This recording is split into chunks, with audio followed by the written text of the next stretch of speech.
Jörg Schaub is a senior lecturer for philosophy at the University of Essex.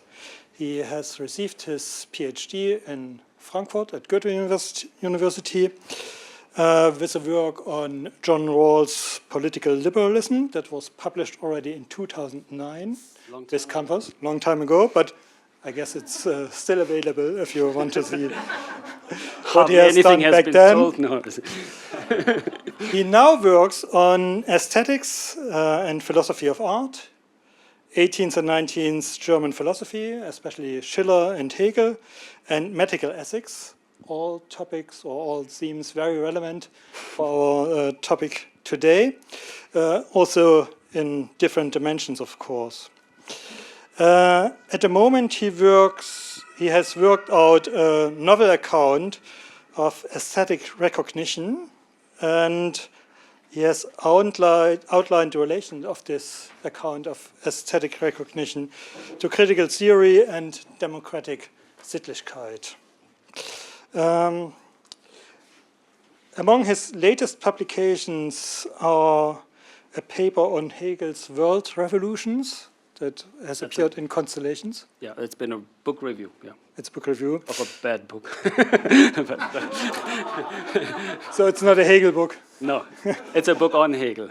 But he has written himself also a book, a good book, I suppose, even though I can't judge it yet because it's not appeared, but it's going to appear very soon. Modern Aesthetics and Democratic Life, a Struggle for Aesthetic Freedom, which is going to be published by Bloomsbury very, very soon. His topic of today is two models of aesthetic freedom. We are looking forward to it, and afterwards, as always, the discussion. Thank you so much. Thank you so much for the introduction. Good afternoon, everyone. And thank you so much, particularly for Isabel, Alexei, and Thomas for inviting me. It really means a lot for me, to be here. Thank you. So, as already been mentioned, sort of my essay, what I try to do today is sort of distinguish two accounts of aesthetic freedom, and particularly the question of what would it mean for the whole human being to be free. That's sort of kind of the question that is animating this talk, and the idea is that modern aesthetics has a particular contribution to this kind of question, what it means for the whole human being to be free, and that contribution is, I think, still overlooked, partly because I think we don't have an account yet, at least that's I claim, maybe I'm completely misguided about this, what modern aesthetics is about on the most basic level. And I talk a little bit about that in the first part of my talk, and then I go to the two models of aesthetic freedoms. The first one I call now the additive account of human freedom that is linked with a model of aesthetic freedom as sensible freedom. And that's roughly what I what I've developed in my book. And in the run-up to this conference, I read Schiller, and I realized that Schiller actually has a different account of aesthetic freedom. So there are actually two where I thought there are only one, because I never understood Schiller up to now. And so I think I call the second account of human freedom an integrative account of human freedom. And the model of aesthetic freedom is there is play freedom. So I make a difference between sensible freedom and play freedom. And so basically my main aim is just to distinguish these two models clearly. Maybe you've already know them. I only realized that they exist a couple of weeks ago, so I wanted to share that discovery with you. Good, part one, modern aesthetics and freedom. So as everybody knows, modern aesthetics is a very multifaceted discourse, and basically the way I understand it, it emerges in the first half of the 18th century. And because it's such a multifaceted discursive field, there's a whole range of interpretations of what modern aesthetics is about. For instance, some think that modern aesthetics is mainly grounded in a particular kind of conceptual construct like beauty or art. Others think it's sort of a particular kind of distinction that separates the aesthetic from the remainder of our life. For instance, an account of aesthetic experiences compared with other kinds of experiences, aesthetic judgments as compared with other kinds of judgments, or aesthetic pleasure as distinguished from other kinds of pleasure. What I try to do is not say that anything about that is wrong.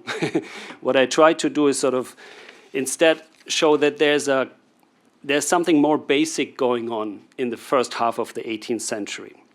And I want to make what's going on there that is more basic quickly explicit before I move on to my two models of freedom.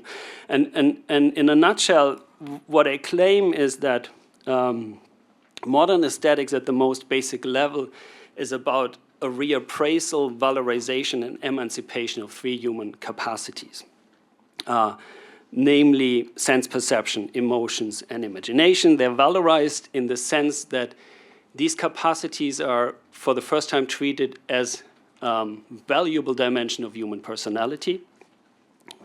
And they're emancipated because in modern aesthetics discourse, the exercises of these capacities are valuable even or precisely when they serve no obvious practical purpose. Yeah? If you just explore the world with your senses, if you just explore with your imagination how things could be otherwise for no particular purpose, that is for the first time considered, I think, a valuable kind of use of those capacities, of a valuable dimension of your personality. So my claim of my sort of what I call the capacity-based account of modern aesthetics, that is sort of on this more fundamental level, is that modern notions of aesthetics are concerned with the free exercise of one or more of these capacities. And I go through with that with sort of Jean-Baptiste Dubos's aesthetics of emotions and Baumgarten's aesthetics of perception and Joseph Addison's account of the free play of imagination. So they are the ones that basically set those capacities free and treat them as in themselves valuable. And that links modern aesthetic discourse, and that's what links it back to the topic of today, namely autonomy or freedom, is that once we frame these capacities as valuable dimensions of human personality, then they're also linked with an account of freedom, namely because of self-realization then also depends on that we're able to realize ourselves as perceptive, emotional, and imaginative beings. So that is, on the most basic level, I think, how I want to link these two. And that brings me already to part two, the additive account of human freedom, or the model of aesthetic freedom as sensible freedom. So what is this first model of aesthetic freedom, sensible freedom? As I already said,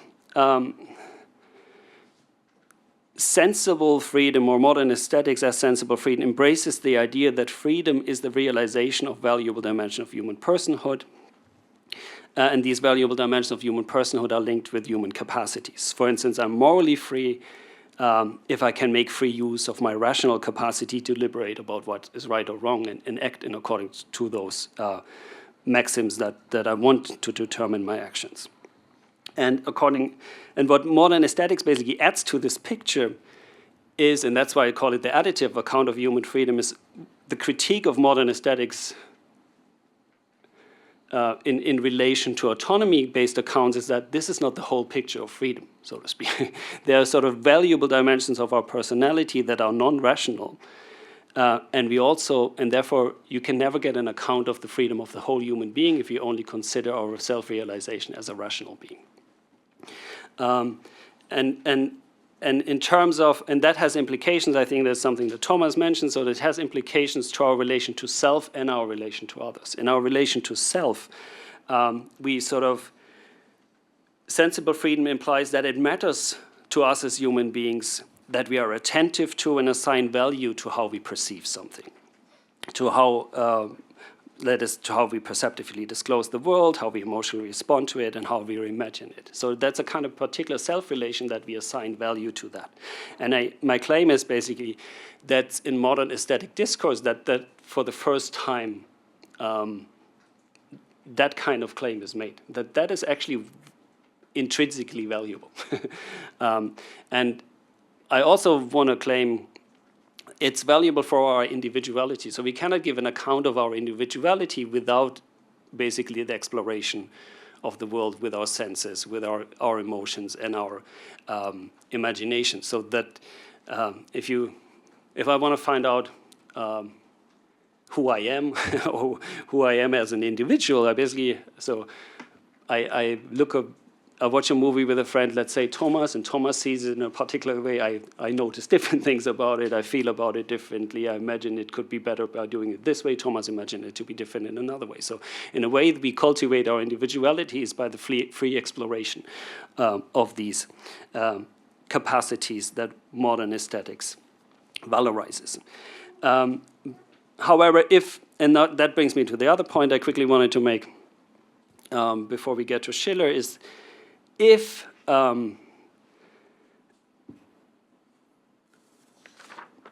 these capacities of sense perceptions, emotions, and imagination denote valuable dimensions of our personality, then there arises a socio-normative question, namely, what kind of consideration do we owe each other as perceiving, feeling, and imaginative beings? And I personally sort of try to conceptualize this socio-normative dimension of his sensible freedom, as I call it, via an account of aesthetic recognition that combines basically my capacity-based account of modern aesthetics with a Hegelian recognition theory a la Honneth. And so what I claim is that we have to expand the range of recognition relationships that are available already in Hegel and are available in Honneth by adding a relationship of aesthetic recognition or sensible recognition. And that fits quite neatly, as far as I am concerned at least, because sensible recognition has the same basic structure as other forms of recognition. So they're grounded in a positive quality or valuable capacity of human individuals. Like in moral recognition, I recognize your capacity to deliberate about what's right or wrong. In legal recognition, I recognize your capacity to make decisions. So that's why, for instance, this differentiation is the reason why if you're a patient and you don't want to receive any medical treatment, you don't have to give them any reason. You just have to be capable. Somebody has to track, okay, this guy has decision-making capacity, so he can say no and doesn't owe me an explanation because they have capacity to make decisions. And I basically want to say that sensible recognition tracks other non-rational capacities that are not covered by the other forms of recognition that we already have, namely sense perception, emotion, and imagination. And I also want to say that aesthetic recognition, like any other subspecies of recognition, is linked with a distinct social status, like the status of moral subject, and this kind of social status that recognition affords you with always allows you to the performance of distinct kinds of acts. Yeah, if I'm recognized as a moral subject, I can always say, "Stop! Is that fair?" Or if I'm a legal subject, I can say, "Stop! It's my right to buy this. You cannot stop me from buying a beer, Mom. I'm 18 now." Yeah, so there are these kinds of moments where your status, once you're recognized to having a certain kind of capacity, that authorizes you to do certain things. And basically what you're authorized as an aesthetic subject is to engage, to reflect on how you perceive, emotionally experience, and reimagine the world, and not have other people basically say that's completely irrelevant. Yeah, so there's something about that is important. For instance, yeah, I say one more thing and then I give you an example. And the third thing is sort of all recognition relationships are norm-mediated, and these norms are supposed to tell you what kind of consideration you are owed as someone with a particular kind of valuable capacity. So moral respect is about what kind of consideration I owe you as someone who can deliberate about what's right or wrong. Legal recognition about what kind of consideration I owe you as someone who can make decisions for yourself. And aesthetic recognition is the kind of consideration I owe you as someone who is a perceiving, feeling, and imaginative being. And I'm not saying that this is settled in any form or shape, and I think it's less settled in the case of aesthetic recognition than in any other kind of recognition relationship that we have long-ranging discourses about. But I think if you start looking for it, it's in a way everywhere. Yeah, if my neurodiverse students make claims about Jörg, the kind of group work you organize is too confusing, disorienting, and really distressing for me. They're making a claim on me on the basis of how they perceive and emotionally experience a situation. If they then make a claim about it would work much better for me if you would do such and such smaller groups and further apart from each other in the room, and I say, I don't give a shit, yeah, they would be really angry with me because they would be misrecognized as someone who I treat as not as an aesthetic subject, namely as someone to whom I owe consideration as a sensing, feeling, and imaginative being. Good. So we are now basically at the point where I can quickly show you how my own sort of more Hegelian account treats aesthetic freedom. So we have Hegelians conceive of recognition as a conceptual species that does have different subspecies that track different valuable capacities or dimensions of our personhood. And human beings are free to the extent that they can realize all their valuable dimensions of their personhood. So it matters for our freedom, therefore, that we have a differentiated recognition order. Yeah? So we need a differentiated recognition order because otherwise we cannot realize all valuable dimensions of our personhood. And that kind of account is sort of additive, yeah? So what I'm basically suggesting with sensible freedom or this kind of model of aesthetic freedom is that, okay, we have so far an account of freedom that tracks mostly our rational, apart from love recognition, mostly our rational capacities and the kind of recognition relationship that are associated with them. We have to add other capacities that are valuable. So, and then I pack them in this idea of sensible freedom and say we are only fully free as whole human beings if all of our valuable dimensions are realized. So it's a kind of, I want to say that modern aesthetics from the very beginning, because in a way, moral autonomy and other forms of rational autonomy emerge in the 18th century, and basically right in the moment where they emerge, Schiller already basically says, yeah, that's not all there is to human freedom. So we need a sensible kind of, we need to take into consideration our sensible capacities as dimension of self-realization too. So it's a kind of incompleteness charge, yeah? So what modern aesthetics gives us against the kind of idea that rational autonomy or moral autonomy is all there is to our human freedom is, no, that's not true. It cannot be true because there are other valuable dimensions of our personality. So, and this incompleteness critique, and as I think also something Thomas mentioned this morning, is linked with a worry about domination, yeah? If you think that only your rational capacities are relevant for your freedom, then you implicitly legitimize the ignoring or overruling all your sensible capacities through your rational capacities, because they really don't have a claim to denote a dimension of freedom in its own right, and if that's not a dimension of freedom in its own right, there's no problem in suppressing them through rational forms of autonomy. However, if you then move then if you integrate sensible recognition or aesthetic recognition into this kind of additive model to our accounts of freedom, then on the theoretical level, in a way, you eliminate the problem of domination, because you can say, okay, now we consider your self-realization as a perceiving, feeling, and imaginative beings is as important to you as your self-realization as a rational or moral being, and so in theory, these are all legitimate dimensions of your freedom. The problem in practice is, of course, that they can clash. So and the way I think I was thinking about that up to now is that in a way we have to deal with those clashes by way of thinking about, in a particular kind of case, if there's a clash between what I love to happen and what's the right thing to happen, then we have to sort of think together about whether in such kind of cases the one should prevail over the other. So it's at least not an arbitrary kind of way, but some kind of almost democratic deliberative process in which we sort of adjudicate these kind of clashes. So that is sort of the upshot in a way where I get with with some of my thinking about aesthetic freedom in my book.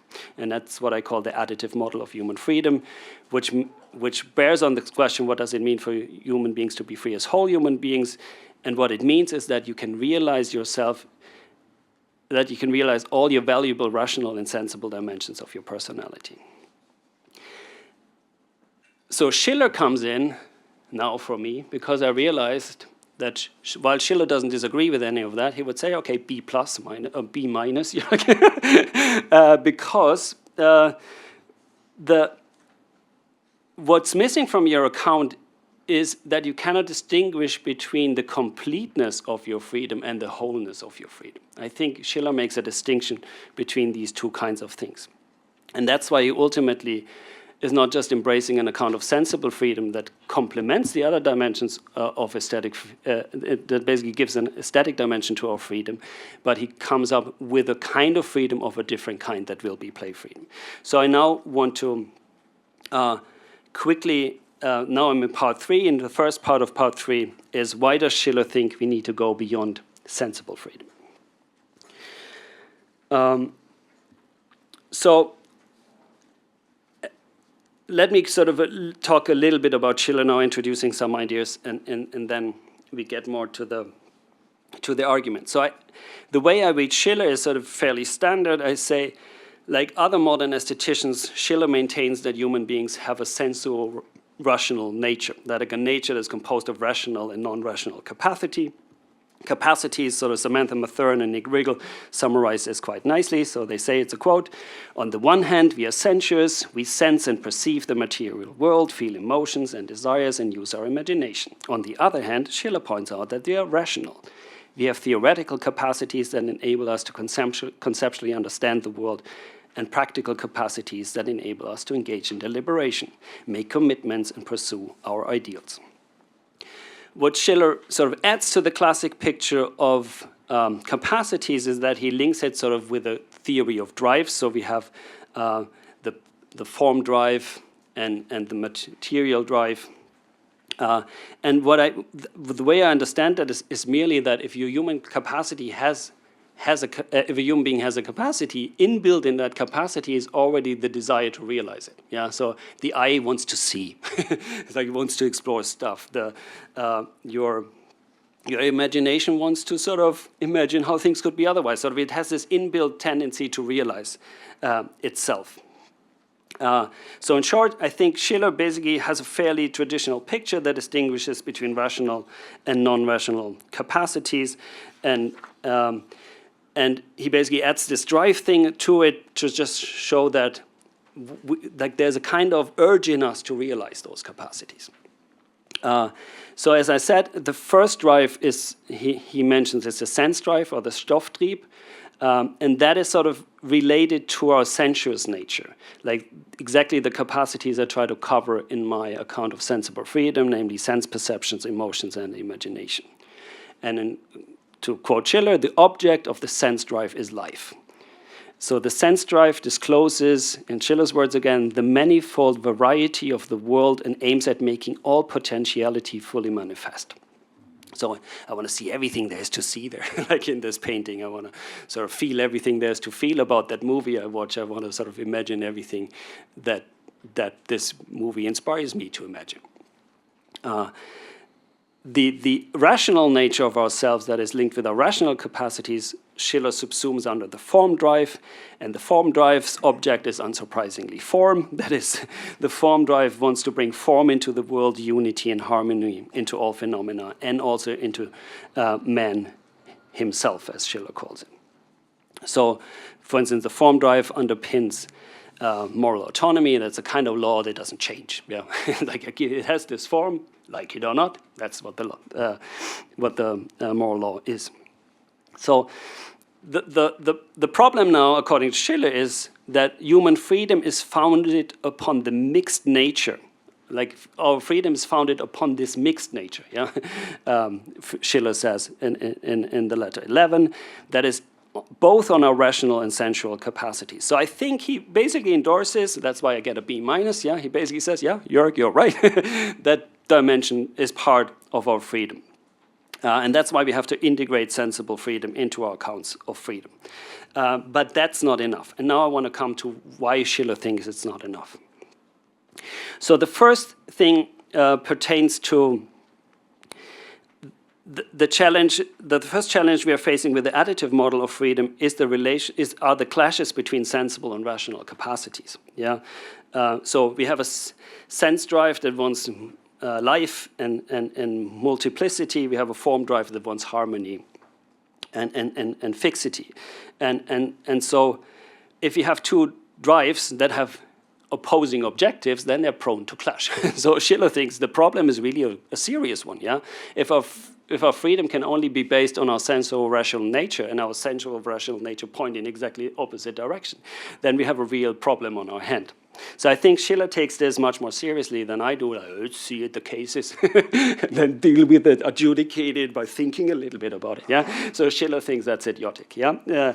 So that is not doing justice to either the form drive nor the sense drive.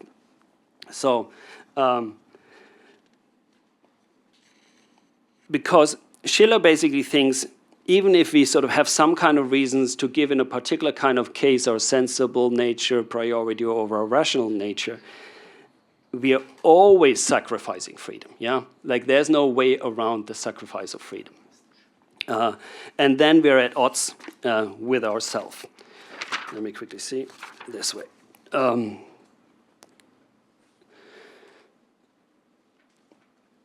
So in Schiller's own words, there are two ways in which man can be at odds with himself, either when feeling predominates over principle or when principle destroys feeling. And that happens also on the state and socio-political level. Like if a state is too hedonic, then we have a state of compulsion where sort of our sort of sensible nature dominates our rational one, or we have another form of compulsion if it's the other way around. So Schiller therefore reaches the conclusion, it's a quote again, domination by either of his two basic drives is for human beings a state of constraint and violence, and freedom lies only in the cooperation of both his natures.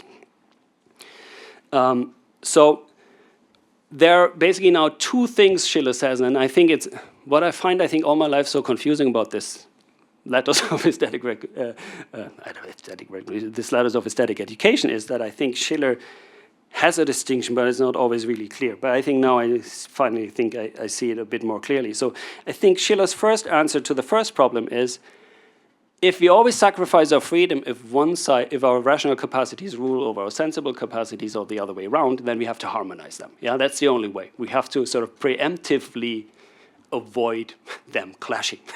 That's our only chance to be free. And I think that's the first way in which we can think about the project of an aesthetic education of man. Yeah, the first model of aesthetic freedom, like the additive model with aesthetic freedom as sensible freedom, is linked with this educational project of harmonization. So we have to avoid these clashes.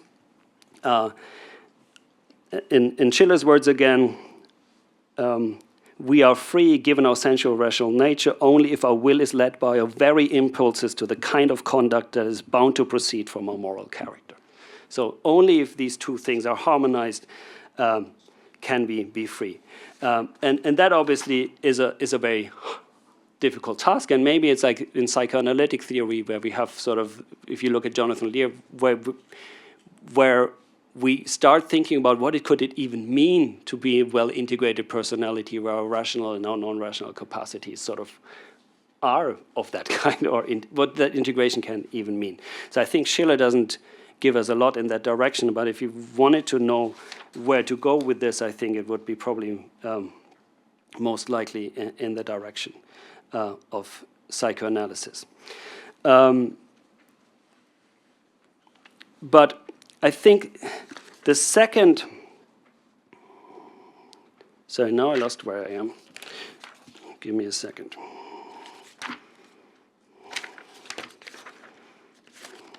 My printer only allows me now to print on both sides, and that is very confusing. To save the environment, I get really confused in my talks.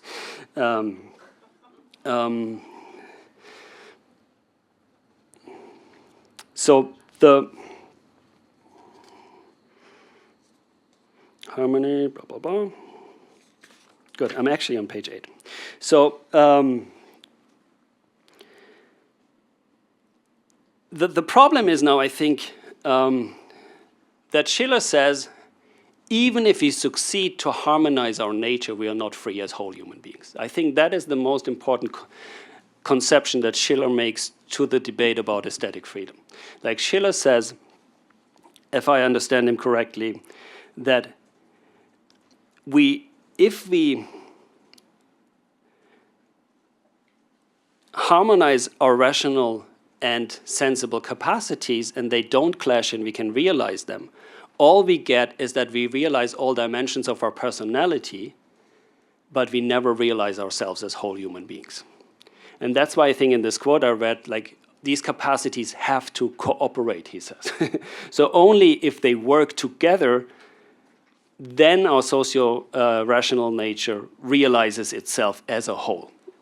And that is, I think, where Schiller really goes beyond what I do in my book, where I sort of expand our accounts of freedom by integrating sensible freedom into it. Schiller would say, that gets you a complete account of freedom, maybe, but it doesn't get you to an account of the freedom of the whole human being.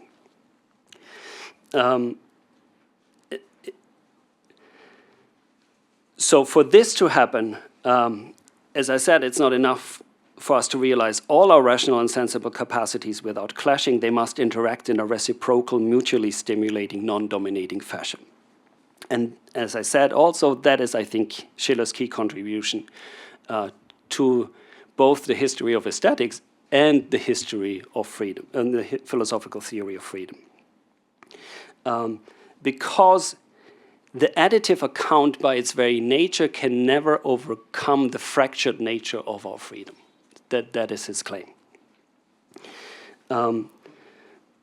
So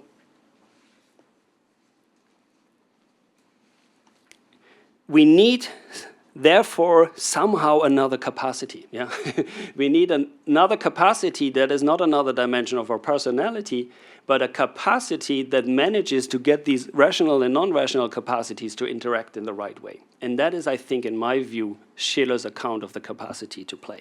So the kind of capacity that is supposed to achieve that is play, and that's basically what Schiller means by his sort of by his most famous statement: man is only fully human when he plays. Yeah, only when.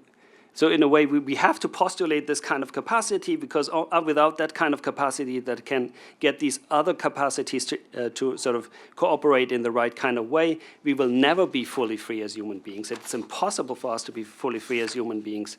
And so we will never be fully free, as we can never be free as a whole human being. So the question really for Schiller is, what is, in a way, probatively, what's the thing we can hope for in life?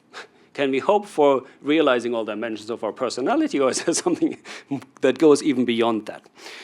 And for this, we come to the final part of my talk, the aesthetic freedom as play freedom. And so, as I said, in order for play freedom to solve the problem, and play freedom is basically another account of aesthetic freedom, but it's an account of aesthetic freedom of a different kind. It's almost like a meta-freedom. It doesn't denote yet another dimension of freedom, like sensible freedom and moral freedom, for instance. It's the freedom that we gain if they cooperate. So the task of play freedom is to integrate our other dimensions of freedom. And by ensuring that they interact with each other in this reciprocal, non-dominating fashion, we ensure we can realize we can be fully free or free as a whole human being. So play freedom, as I understand it, therefore is not against sensible freedom. Yeah, in a way, play freedom presupposes that sensible freedom makes sense. Yeah, only because human beings have a socio-rational nature, and only because human beings have sensible and rational capacities do we need something like play freedom at all. Yeah, its task is to unify these two sides. So that's why I think Schiller is on my side in saying, yeah, we need to expand our accounts of freedom in this kind of aesthetic freedom way you do with sensible freedom, but that cannot be the whole answer. There must be also another kind of form of aesthetic freedom, and the name basically for the freedom of the whole human being for Schiller is play.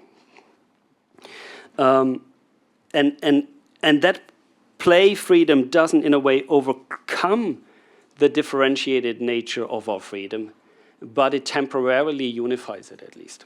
Yeah, so it's in a way not, it doesn't get rid of that. So it basically is, we are only fully free as human beings when we play, but we don't play all the time. So there's a kind of idea in freedom that our freedom as a whole human being is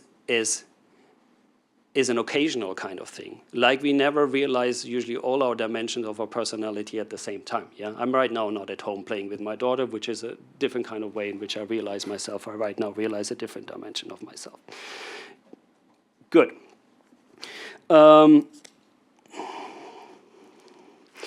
And so that basically gets us to a different, the second sense or a different sense of what the aesthetic education of man means. Yeah, the second or different sense in which the aesthetic education, the first sense was harmonization of our rational and sensible nature. The second sense of the aesthetic education is how can we cultivate play as a society? How can we generate beings who are capable of this kind of integration? How can we as a society foster that kind of thing? So that is the second kind of model of aesthetic education that Schiller pursues.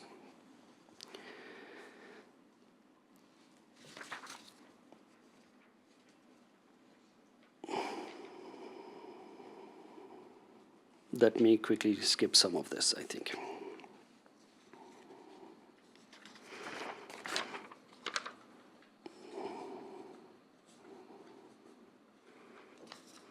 Good. So now I think I wanted to do two more things. I wanted to talk a little bit about the play drive, yeah, and the question on how does play actually do that. And I think that's the fiendishly difficult part in Schiller, and I still don't know how it goes. So you're going to get a negative kind of account from me about that. And then I wanted to come back to the question that Thomas raised this morning about what does that mean for our relation to self and others. So there are two ways of understanding, I think. I want to start my scrutinizing the play drive and play freedom by looking at the question of how does it emerge. Yeah, and I think Schiller gives two answers to that, one explicit and one implicit. The first one is that he says, okay, all our rational and sensible capacities, quote, they exhaust our concept of humanity. However, our form drive tells us there has to be unity. but there is no unity. So in a way, he says explicitly, reason makes the following demand. Let there be a bond of union between the form drive and the material drive. That is to say, let there be play drive. Since only a union of reality with form, contingency with necessity, passivity with freedom makes the concept of human nature complete. Yeah, so in a way, it's a postulate of reasons that there is something like the play drive. Reason tells us there must be something like that, otherwise we are never fully free. Or we are never unified as human beings and therefore can never be free as human beings, as whole human beings.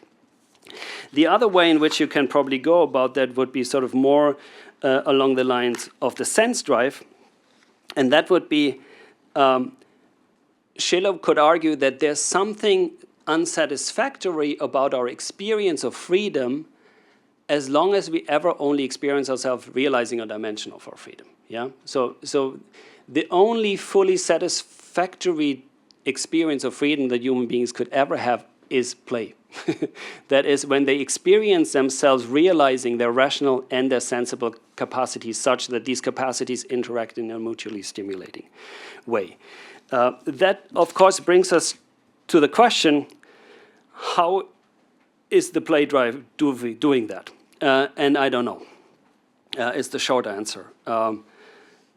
First of all, Schiller on the one hand says, it's impossible for us to grasp this. So he's explicitly said, how humanity is possible, neither reason nor experience can tell us. Yeah. So there's a time, sometimes Schiller says, okay, we know there has to be play, but how play is possible, how play does what it does, that's not something that human beings can know. In his typical Schiller fashion, he then moves on to say a couple of things about the play drive that sort of gives us an account of what the play drive is and what it does. Yeah. So after we cannot understand it, we get an account of it, and it says it's a reciprocal action between two drives. First, the activity of they have to influence each other. Yeah. They have to have an impact on each other. They don't have to just run parallel. They have to, quote, give rise to and setting limits to the activity of the other. So they somehow have to constrain and activate each other. And in doing so, quote, each drive is supposed to achieve its highest manifestation precisely due to the other being active. Yeah. So Schiller tells us, like, we cannot understand that, but this is what it must be. And then he gives us, unfortunately, examples of this. And all these examples are almost like logical puzzles, where the play drive overcomes opposition and contradiction. So all we say is like it overcomes the distinction between form and reality, between finiteness and infinity, between being determined and determining, between contingency and necessity, activity and passivity. So it basically gives us these logical puzzles. Yeah, it says by being finite, you're becoming infinite. And okay, I don't know how that works. I really haven't got my head around that. There was not enough time, and maybe I will never know. So there, I have a long list of quotes where Schiller does exactly that with different kind of things, and I don't know how it works. I just wanted to give you instead another illustration he gives us of the play drive at work, and I wanted to read you a quick quote. He says, when we embrace with passion someone who deserves our contempt, we are painfully aware of the compulsion of nature. When we feel hostile toward another who compels our respect, we are painfully aware of our compulsion of reason. But once he has at the same time engaged our affection and won our esteem, then both the compulsion of feeling and the compulsion of reason disappear, and we begin to love him. We begin to play with both our affection and our respect. So the problem now is, for me, this is one of the points where Schiller doesn't distinguish between sensible freedom, between harmonization and play freedom. Yeah, because what he just gives me, if I happen to be effectively disposed towards a person who's morally deserving, that's good for me. You know, there's no clash. But what he basically just says is that is not play. It's just like harmonization. So the example he gives here shows that he doesn't consistently distinguish between the two. The last thing he does then is give us a number of metaphors, and I think the best metaphor he gives us is the balance. And I wanted to read you that example too before I conclude with saying something about the relational aspect. So Schiller writes, the scales of the balance stand level when they're empty, but they also stand level when they contain equal weights. Our psyche passes then from sensation to thought via a middle disposition in which sense and reason are both active at the same time. Precisely for this reason, however, they cancel each other out as determining forces and bring about a negation by means of opposition. This middle disposition, in which the psyche is subject neither to physical nor moral constraint, and yet is active in both ways, preeminently deserves to be called a free disposition. And if we are to call the condition of sensuous determination the physical and the condition of rational determination the logical or moral, then we must call this condition of real and active determinability the aesthetic. So, and so I think the best metaphor that Schiller gives us of play is this example of a scale. But the question now is that really cooperation? Yeah, I think scale is basically the two capacities are like two weights that cancel each other out, but sort of in a way they interact with each other in a fairly external way. So it's not that the one weight changes what it means to be a weight on the other side, you know. So it's not really, I think it's a two external relationship for it to really show what Schiller wants it to do. But I might be wrong there. And then I think finally Schiller gives us also a couple of examples of play where the form and the sense drive or the material drive are interrelated, and, for instance, a decorated beer tankard or something like that. I feel like, yeah, is that what you're all after? Why is it so complicated then? You know, there are decorated beer tankards everywhere, and then Mathern and Riegel give you the example. You are like aesthetically free in this play freedom way if you go and decide to go to a new restaurant you've never been. So I try Uzbek food today, yeah, and then I let my senses explore the food, and I don't know why, what rubs me the wrong way about it, but it seems to be, if it's so fiendishly difficult to conceptualize, why is it then so easy then to go just try out a new kind of restaurant, yeah, and where is the edge with political freedom? And it's just like, okay, you can be more free in Berlin because you have all kinds of cuisines you have never tried right at your doorsteps. So there seems to be something that rubs me the wrong way, and I haven't figured out what it is. Good. I stop there and just talk about one more thing. So relation to self.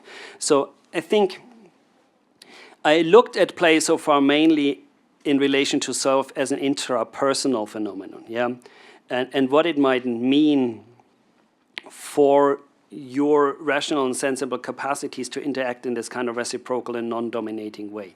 So I don't want to say much more about that, but talk a little bit about the intersubjective dimension. If the capacity of play really denotes a valuable capacity that is not just another dimension of our personhood, but valuable because this capacity integrates our rational and sensible dimensions of our personhood, then, according to my logic, play would also require its own type of recognition. There must be something like play recognition. And play recognition would be a kind of relationship to the other in which we are, that is different from sensible recognition. So recall, in sensible recognition, we engage with the other by being perceptively attentive to them, by being emotionally responsive and open to them, by being imaginatively engaged with them, and we appreciate that we owe them consideration as perceiving and feeling and imaginative beings. Whereas I think in play recognition, we would have to engage with others playfully, yeah? in a particular kind of way. So in engaging with them, our own rational and sensible capacities would have to already interact in a non-dominating fashion, and we would have to sort of treat them as beings who can play, who have the potential to play, or in a way that invites them to play too. But in a way, what that kind of account of recognition, of play recognition would ever mean depends on that we first make sense of what play actually is. And I haven't been able to do that, so I cannot say you anything more about that. Thank you so much.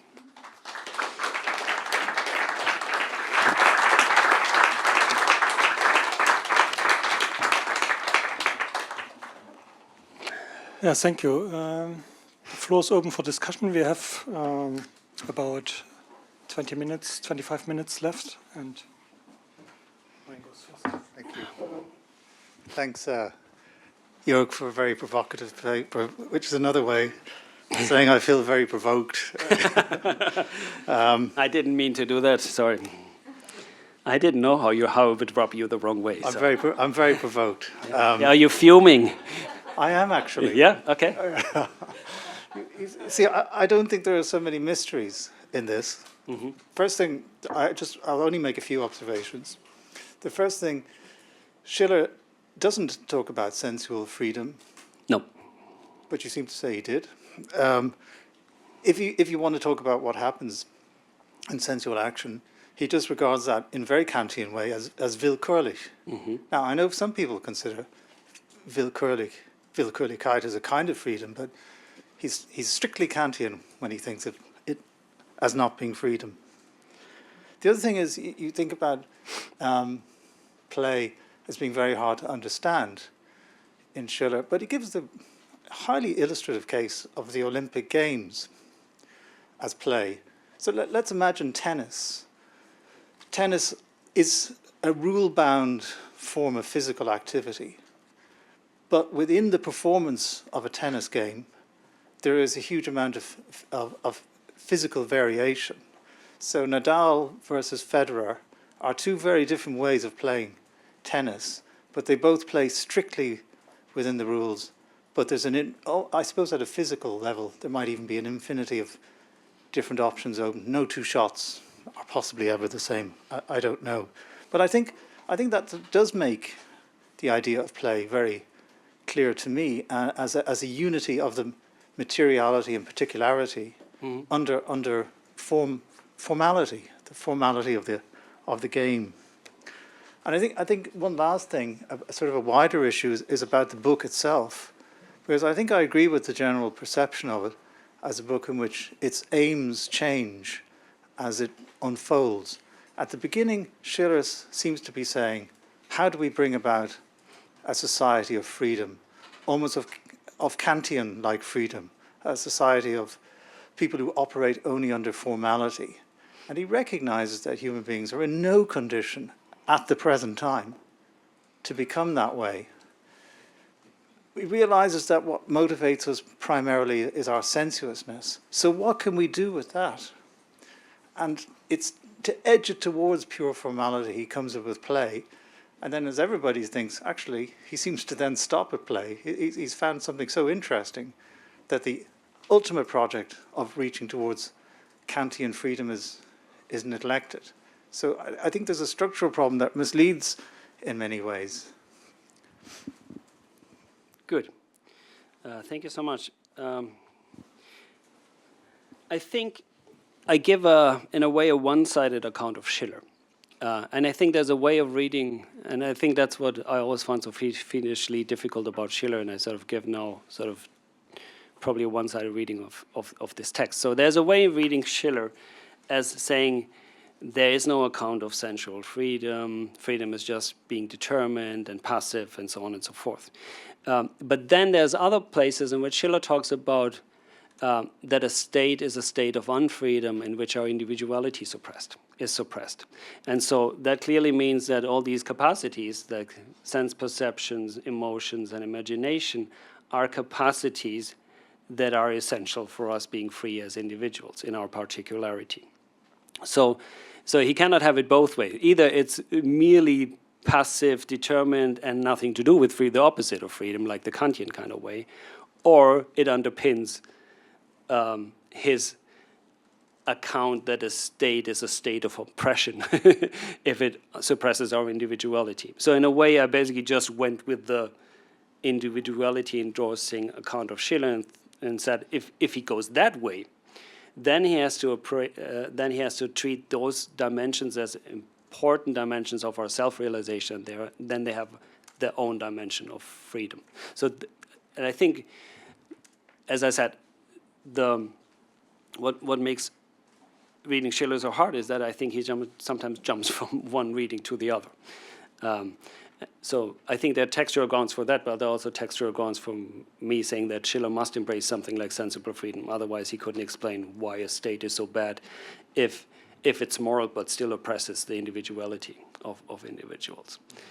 The Olympic Games, yeah, I think there the way you let's talk about it the other way, kind of with the last question first, and then the Olympic Games. So I think it's right that Schiller starts in the beginning by saying that right now, if we remove all compulsion and force, people will just follow their crude, sensible desires and resentment and whatever you have, their emotions. And therefore we cannot build a moral state. But he is also very clear to say that that is that's why I say, like, one of the problems that aesthetic education is supposed to solve is to generate human beings who are sensibly, emotionally, and imaginatively capable of living in and maintaining a moral state. But Schiller also makes it very clear that an aesthetic state is more than a moral state. So there must be something on top of that that makes us, like the really free state is the aesthetic state. And so in order to have a distinction between the moral state and the aesthetic state, this kind of harmonization cannot be enough. So there must be another thing he's after. Yeah, and I find that personally very tricky, and I find it very tricky. Maybe I'm wrong in finding it tricky. Yeah, so I find it very tricky because the way he talks about it is in logical puzzles. Yeah, so we bring by confronting contingency with contingency, we get rid of necessity and contingency at the same time, or something like that. And I don't understand that.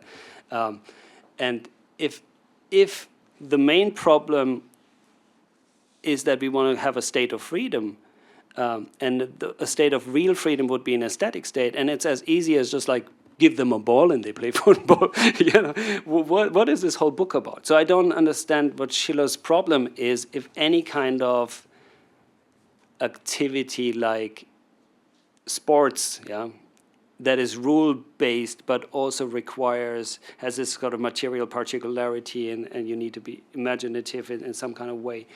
Maybe that's all there is, yeah? If my wife does pottery class, yeah, maybe that's all it takes to be free as a whole human being. But then I really don't know why Schiller says figuring out what play freedom is really the thing that holds us down from ever becoming free politically. Because that seems then fairly easy. Yeah? I think the thing about sport is that, let's say, compare people brawling and going wild versus the rules of boxing. Mm-hmm. If they endorse the rules of boxing, they have endorsed a kind of rule freely that is enabling. And that's their first experience of following rules voluntarily compared to the state of I see. Yeah. Okay. As I say, I don't know yet what to make out of play, but that's certainly one way in which you can take it. Yeah, I think here's why Schiller would give you not a B minus, but let you fail. Yeah, yeah. because what a generous audience. Yeah, yeah, because with one regard, I think you have not a Schillerian account. What Schiller does when he makes this distinction, yeah, what you point out between the non-rational sensory capacities and the rational capacities, he splits the non-rational sensory capacities in such a way that he says, and there he's a Kantian, yeah, in letter 24, the sensory capacities force you to make a claim to the absolute, yeah, and this means we have to transcend the sensory to the idea, yeah. So we see a representation of the idea if we see something. This is why Schiller is not a sensory positivist in saying seeing what is to see, hearing what is to hear. No, we see what is not to see, namely an idea, yeah, an idea of freedom. When we hear what Wilhelm Tell says, yeah, but this cannot be depicted in a way, even if it has a form which can be depicted and seen and heard, yeah. And this is why Schiller says then, in our time there is a dominant form of sensuality which makes us fall back regressively into the most threatful way of servitude, ja, furchtbare Knechtschaft, because we are bound to the sensory, yeah, and do not transcend the sensory to the idea, yeah, what Schiller calls with Kant the idea. And is this not the whole, concept where Schiller mentions independence, yeah, and not dependence, that he says that the aesthetical sensory freedom makes us free from the sensory because what is represented, yeah, in the artwork, in the play, is what cannot be represented, namely the idea. Yeah, and is this not what you cut out in a way that you reproduce this what Schiller describes as Missdeutung, yeah, as failure in our time, only to connect us to the sensory, but not transcending the sensory to the idea. Yeah, and I think this is exactly where he is idealist, but he is also materialist in saying, because there is a regressive moment that falls back into servitude if we don't see something in the artwork which the artwork is not able to express, but claims to express. So I miss this dialect. And because of the conceptual reason, because you have to distinct then the sensory in this non-reasonable aesthetical moment in two moments. Namely, it was in the talk before, yeah? A moment where we can always fail and regress back to dependency, and a moment that makes us able exactly for the freedom and recognition you talk about. And this distinction was what I missed, yeah. Good, thank you. So, in a way, it is true that I leave out a lot of stuff. Yeah, there are lots going on in these letters, and I basically try to generate some clarity for me by just like throwing like one pass through it. And there was, for me, enough there to sort of make that possible. The other thing I want to say, what you are saying about the sensible appearance of the idea, that seems to be Hegel to me and not Schiller. So I think... This is the idea. Yeah? The transcendental idea. Good. The thing I have in mind, yeah, is sort of a passage where Schiller talks about the liberation of seeing and that we become aesthetically free. There, I think what's not there is, I think, a kind of. He's not talking about looking at an artwork that manifests the ideal and make it appear to you, but in that sense, that section, he's more talking about your capacities are emancipated, yeah? Where you're basically seeing for the sake of seeing, then you're already aesthetically free. And that's what I'm trying to track in Schiller. That sort of that you just like explore how the world discloses itself through your senses. If you sort of, if that acquires a value in its own right for you, then you're already aesthetically free. And I think that was the part that I thought chimes with my account of aesthetic, the sensible account of freedom, that we sort of assign value to that. And I think it's what I haven't talked about, and I think that you're absolutely right, there is a kind of path from the sensible to freedom in Schiller. And that has to do, for instance, if I feel hunger, yeah, the form in which I satisfy it is not determined by it. So I need to then think about, okay, do I hunt a boar? Do I go to the butcher? Do I eat some grass? You know, like there's sort of there's some kind of indeterminacy in our sensuality that requires filling through our sort of form drive in a way. And I cannot even eat without that. Yeah. So there's how freedom gets into the sensible in Schiller is that this indeterminacy of your want. So even if I don't know, see something, I want that banana, how do I get it? Yeah, like Francesca has it. Yeah, how do I distract Francesca from the banana and then steal it in a way that she doesn't know I stole it? Yeah, so that there's then all kinds of ways in which I could do that, and that's my freedom creeping in that way, but not through the sensible appearance of the ideal. There are parts like that, I think, where Schiller talks about artworks, and I basically try to keep art out of it and sort of stay on this basic level of capacities and their and the valorization and emancipation of them, and stay out of the Schiller, the art theorist, discourse. Francesca, hold on to the microphone.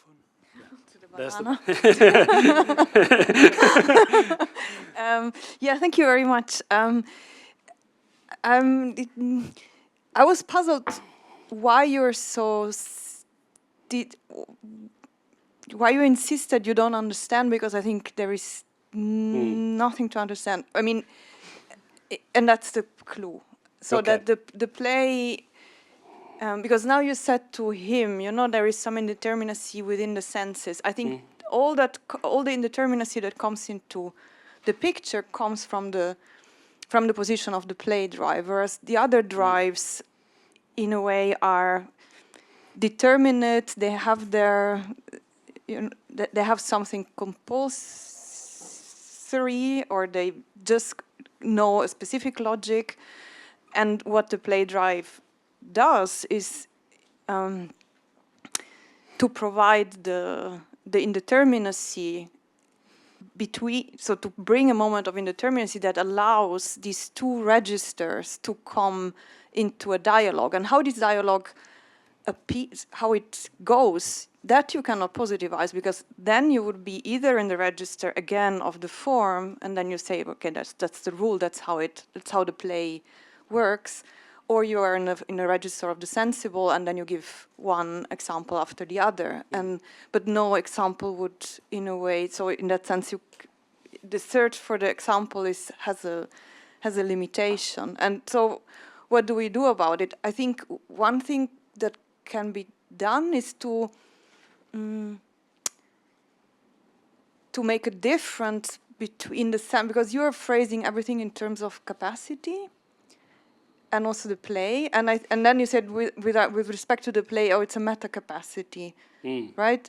And maybe it's not. So maybe it has a very specific different texture, so that we cannot say how that rules, but it's precisely the possibility to bring indeterminacy and to think, what am I driven now more? So it's now my senses that outrule maybe the law I give myself, or the other way around. And there is no clear shape. And maybe we can say, okay, art is an example in the sense that every work of art is totally different, and how a concept and material and whatnot comes into view is fully singular. I mean, it's singular, or we cannot give a rule. So I don't know if you're searching. So you're searching for something, but I think the search itself at least goes against one element that this third drive has, which is precisely bringing a negative dimension into the picture, whereas the other two drives are positivities. Hmm. Might be still not enough, but No, that's very interesting. I honestly have to think more about it. I wasn't quite sure why you think. I say one thing and then another thing. So I wasn't quite sure why you think what you said doesn't make it a meta capacity. So what I had in mind is sort of both the play and both the sense and the form drive are somehow directed towards the world. Yeah, I want to bring harmony in the world. I want to, I don't know, explore this with my eye. And then there's sort of the play drive that is directed at these other drives, how they operate. Yeah. So that's why I call it a play drive. So a meta capacity, that because it has as its object the other capacities. So interfering with how I. There's another way of looking at it. So my play drive tells me, and then I start playing around with different ways of looking at something or something.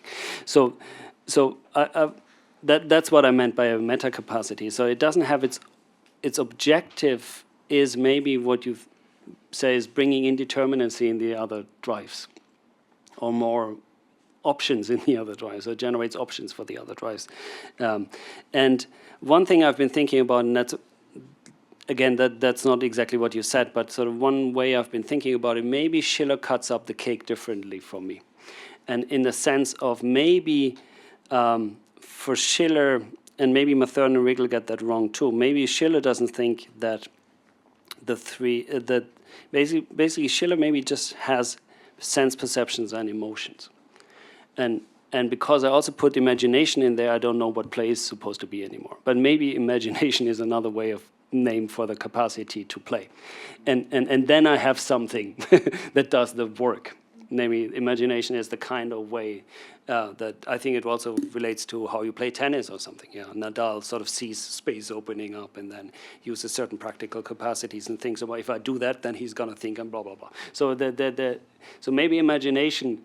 So maybe Schiller cuts up the cake differently from me, and there's no, namely, there's sense perceptions and emotions on the one side, and then there's play is basically the way in which our imagination interferes with these other capacities at work, or stimulates them to sort of do stuff they don't do on their own. But is the capacity then of a very different kind? Yeah, it's still a capacity of a very different kind. Yeah, if it is. What is it if it's not a capacity? Huh? Good. I'm curious to know. Thank you. Only if you're nice. Thank you for the great talk. I have a question about the concept of unity, and maybe a counter-proposal to what Markus Tüller said about the absolute, with regard to Schiller at least. So we heard in Isabel's talk something about the division of labor and division of gender, and I think that in Schiller's early letters we see that he tries to somehow explain the division of our capacities and our fragmented nature as a result of the division of labor, division of class, division of sciences, as he says. So and the result of that is our split nature with the opposed capacities that you described.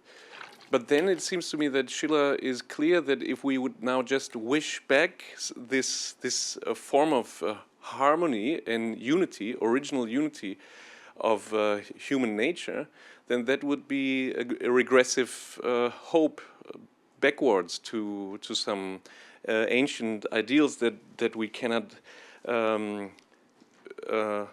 win back, but that he's proposing that or claiming that we can only develop our capacities, and you talked about the drive and the tendency of a capacity to realize itself, that we can only develop our capacities through antagonism of the capacities, that it's only once we oppose them and develop them distinctively that we can develop them. And so the unity that he has in mind, I would think, has to be something specifically different from a harmony or an original harmony or original unity that we, so to say, never had in some sense, and that's why never lost it also.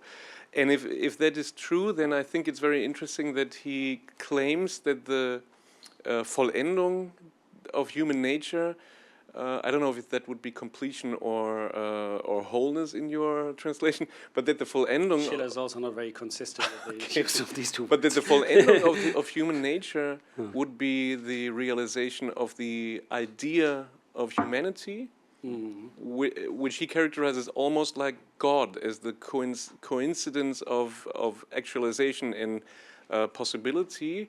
But he claims at least that this will remain an infinite task for us, and that it's inachievable in some sense.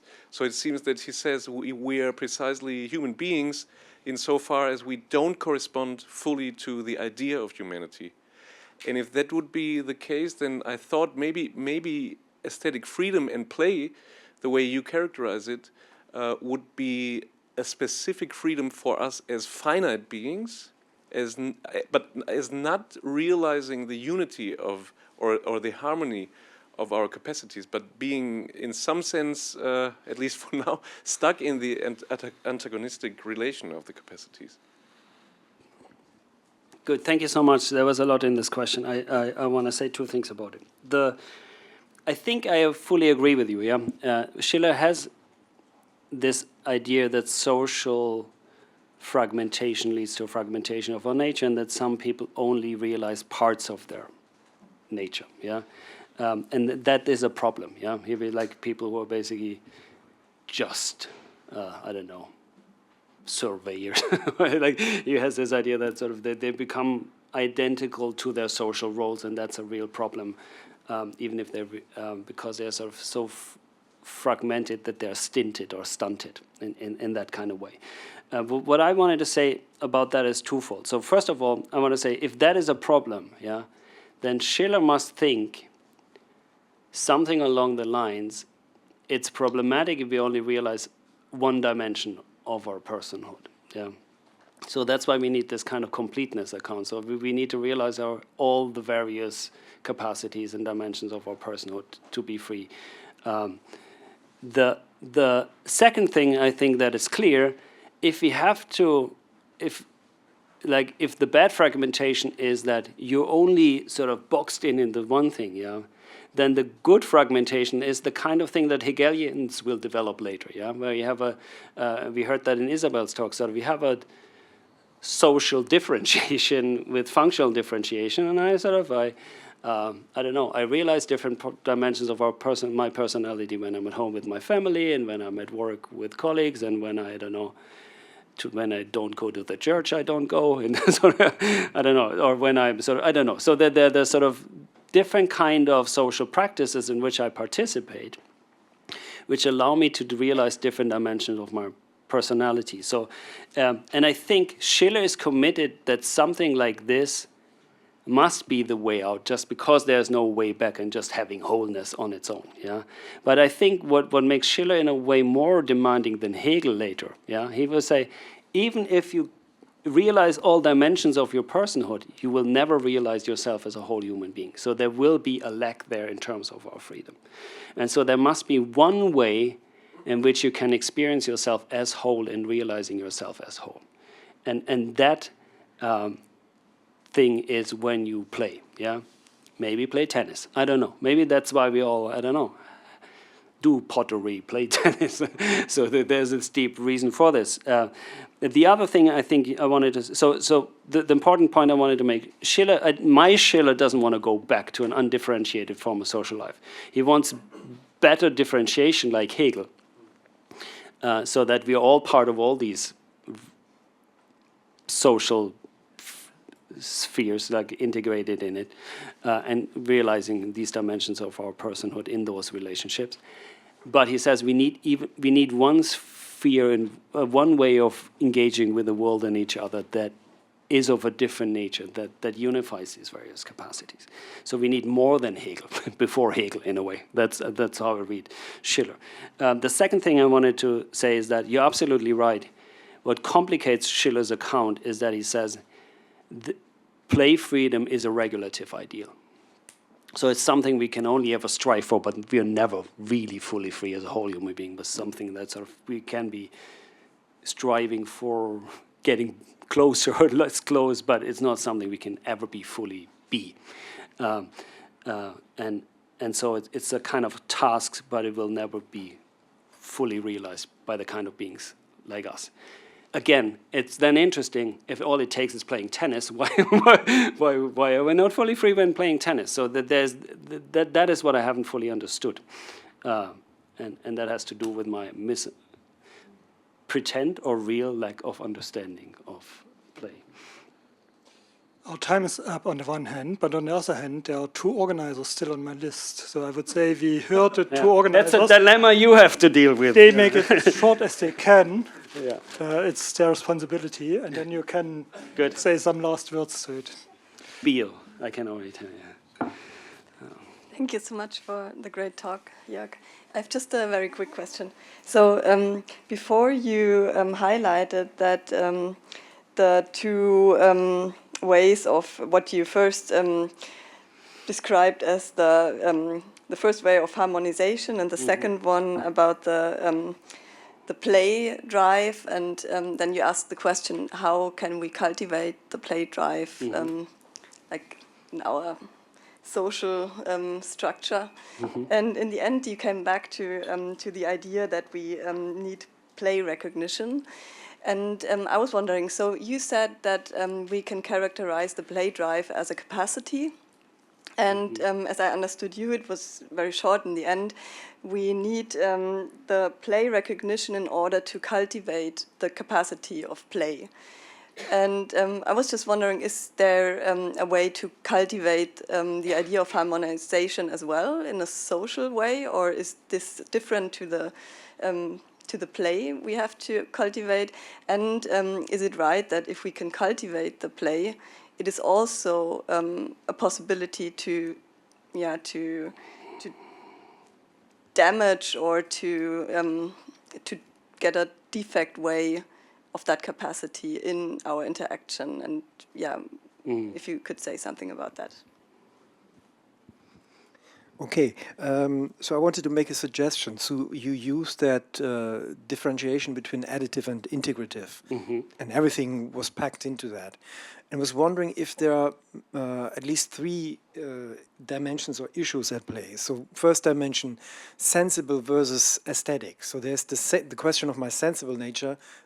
You said that in response to a question, I think to Francesca's question, perception and emotion on one hand, imagination on the other. So the whole Kantian framework is to say, so I have my sensible nature, I have my rational nature, I need to understand the unity, and the aesthetic comes into play as something third. It's on the level of feeling, it's on the level of, it's placed on the level of the sensible, but it's a different mode of operating the sensible. So that's, it seems like, yeah, this is one issue that you have in play, in your kind of distinction.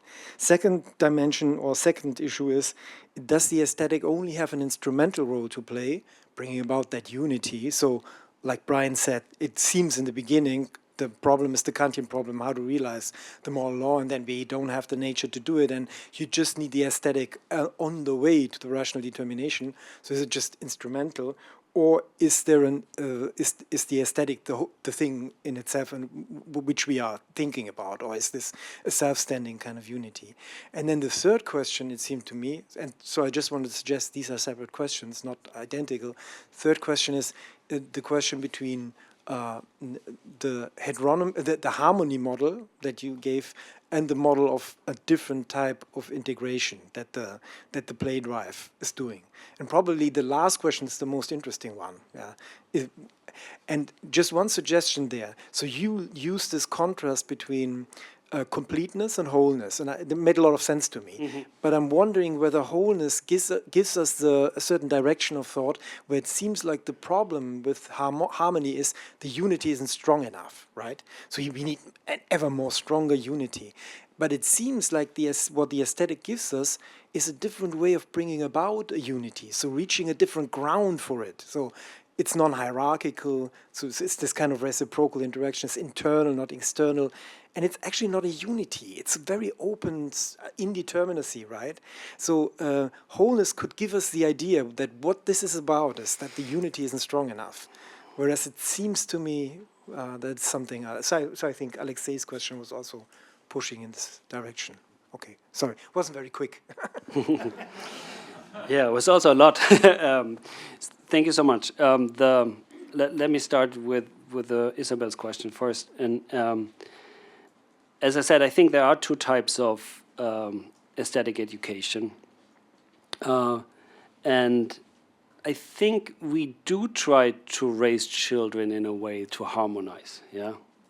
So wouldn't it be nicer, rather than throwing sand in his eyes, to to play together? You can. So we in a way try to sort of shape people's sensibilities morally in a way. So I think we do that, and there's therefore also a way of damaging it. And I think if you want to know more about that, you just read Rousseau. Yeah, sort of getting people to really be greenly jealous about someone else, yeah. So and sort of by letting them pitch them against each other all the time, and sort of only the winner gets any kind of praise and recognition, and then sort of everybody will hate this guy. Yeah, so that there's a way in which you cultivate my desire to do immoral things to them, who always shine over me. Yeah, so that I think that there is in the harmonization and in the play recognition dimension ways of doing the better and worse. Yeah, how that looks in detail, I don't know. It's a very complicated question, and there's obviously always the ambivalence. Yeah, so you can be moralizing, and then because you cannot show your problematic desires, you just like suppress them, and then they show up in problematic ways. So that's why I thought psychoanalysis is a really interesting kind of case study for that. That hasn't been available, obviously, to Schiller. There was a lot in Thomas's, and I have to think more about it, but sort of let me just say something about, I think I want to hold on to this completeness and wholeness, yeah? And I think stronger unity is the wrong way, as you say, yeah? It's a different kind of generating that kind of unity. And I wanted to say there's no unity at all, according to harmonization. It's just like two things that run parallel without clashing. So the only kind of unity is aesthetic. And what the nature of that unity is, I still don't know exactly, but I think it is the kind of, it can be fragile, it can be shifting, it can take different forms. So I'm not after a stable kind of unity there. Sorry. It's shocking, my colleague over there with this comment. In any case, so I just want to say thank you so much for all your comments. It was super helpful for me. Thank you.